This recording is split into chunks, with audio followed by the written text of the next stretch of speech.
Hello everyone, today we are working on 6-stitch braids going back, and right now we are working on the parting. As you see, I am doing a part down the middle. You will hear me say this in most of my videos, all of my videos, when it comes down to parting. When you're doing the middle part, you want to always make sure you use your nose as a guide for parting down the middle. I'm going in with some Shine and Jam to clean up the parts so that I can make the part as straight as possible.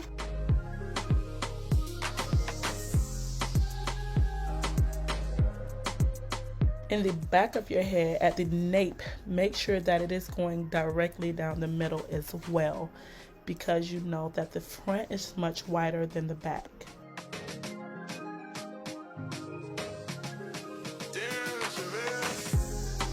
So after we already got this section squared away with the parting down, we're going to take the back part, we're going to clip it up, and then we're going to start parting off our next section. So depending on if the client wants edges, that's how I determine if I will be leaving my client's edges out.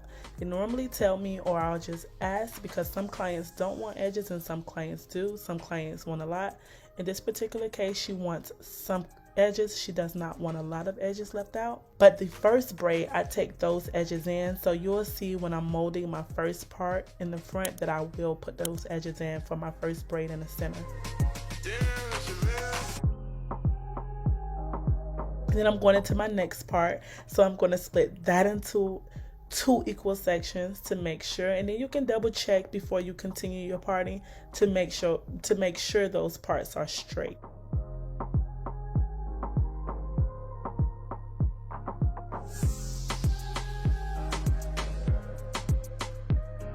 You guys, I am going to prep the same exact way as I did on the last braid. I am going in with my Dream Natural Edge Control, molding off her edges.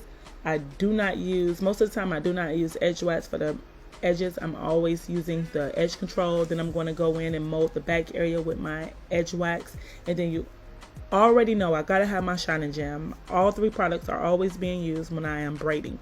My edge wax for my molding, my Shine and Jam when I am going through patting down my braids when I'm doing my knotless. I always use it for a braid down because my fingers tend to get it starts to bother me. So guys, please understand that the side braid is normally the thinnest area of your hair.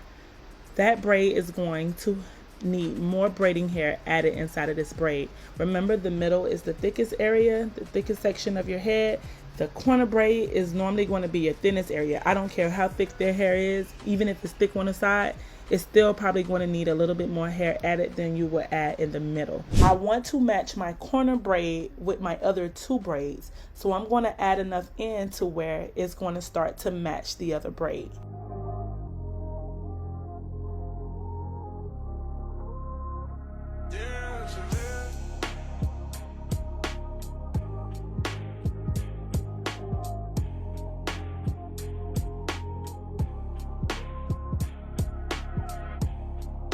So all 3 sections I'm going to do the same thing too, where I'm going to comb the Shine and Jam, stretch out the hair so that the hair can blend better with my braid, and then I can start tucking the hair so that the hair can be covered up with the braiding from the braiding hair.